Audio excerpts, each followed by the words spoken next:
One of the mayoral candidates is proposing 3% vacant home tax. Like that's going to solve something. Like somebody who can buy something and leave it empty gives a fuck about your 1 or your 3%, right? Like, Right? obviously it's They empty got a for host a that they're reason. just leaving empty. The people that are basically saying that we've been out building population growth, and RBC did this report. Empty units everywhere. Yeah, and it's like we have more.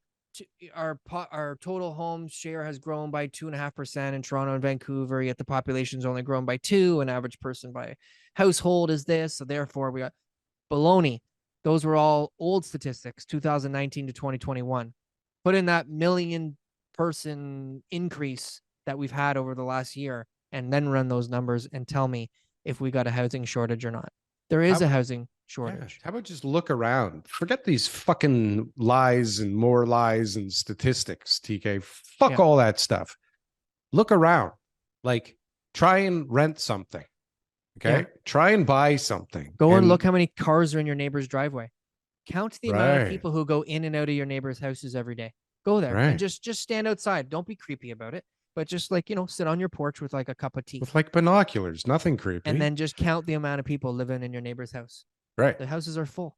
And if that one's not full, like look at the next one. And when they report to Stats Canada, when you do those censuses and they're like, how many people live in your household? Yeah.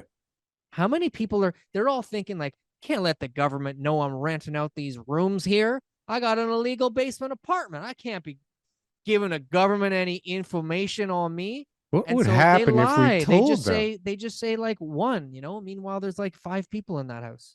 Yeah. Or they don't even know how many people. They just come and go so fast. Yeah. And there's so many spaces. Exactly.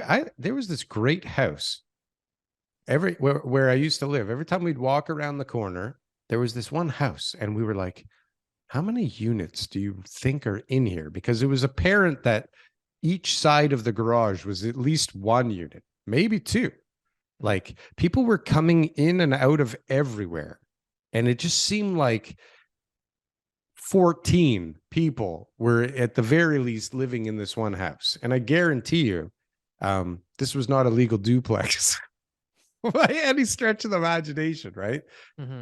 Like, I think they used the front lawn as a toilet on some days. Okay. But this is not good, TK. These are things that shouldn't happen. But if they don't, imagine how much worse the problem would be if all this illegal crazy shit. The government doesn't know about those. The city doesn't know about those. If they did, they would be shutting them down. So there's a ton of overpopulated properties. For sure. And meanwhile, people are saying that there's all these empty properties and that the investors are the problems. But honestly, for fuck's sakes, one of the mayoral candidates is proposing 3% vacant home tax. Like that's going to solve something. Like somebody who can buy something and leave it empty gives a fuck about your 1 or your 3%, right? Like, obviously it's empty. They got a host that they're just leaving empty. They got money. Well, there's a reason it's empty. 3%, and they're just going to lie and say that their cousin's living there. Right. Yeah. Every time he flies in from Dubai, he stays at that condo. That's his home. Why do people leave them empty anyways? Like, where's the benefit to that exactly? The most common one that I would see, the most common one that I personally see is people after the estate, right? So the person's passed, the estate now owns the home.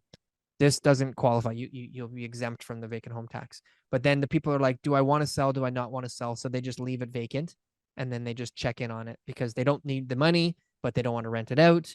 It's all sort of like, maybe sometimes there's an emotional aspect, that kind of stuff. But that's typically the one. But then there's just the super rich people, and like those aren't the people that I'm dealing with. I'm a middle class type of guy, and those are the more commonly. Maybe you own 6-7 houses, sure, but you've worked hard to get those. But I'm not dealing with the people who own like 3, $2 million condos downtown that are all just sitting there empty for them to fly in from Miami, on the weekends. That's not my clientele. And do people think that if we forced people to not have empty houses, like they can afford these houses? Like, where are these empty houses? Like, where are they, first of all? And why can't somebody own and leave a house empty? Like, what's the big they're just trying to incentivize people. But more importantly, is they're trying to create some revenues for themselves and votes. So then people think, no more empty houses. Everybody's turning in their empty houses, turning it into rental stock. This guy's on it. I'm voting for him. I like that idea. Yep. 3%. And bike lanes. Whoa, 3%. That'll motivate them to let me live there for a cheaper rent. Get the bike lanes going. That'll bring down the prices of grapes. That's a whole other problem. Yeah. Have you? I paid a lot of money for grapes the other day. I can't even believe how much steak costs in the restaurants now. Like, yeah, this is mind blowing. You go to restaurants? Well, Holy I'm really, smokes. I mean, I've been bitching for months. Whoa.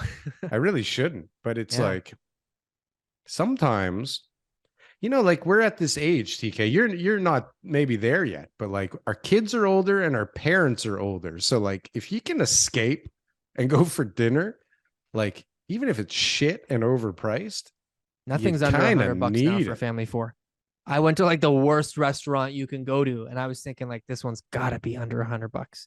We went for a bite last night, and it was like $100 and something plus tip, and we were like, wow, just for the two of us. And we we're like, that's fucking cheap.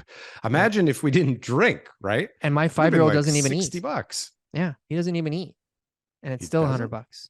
If I go to breakfast, shout out to Egg Smart in East Scarborough.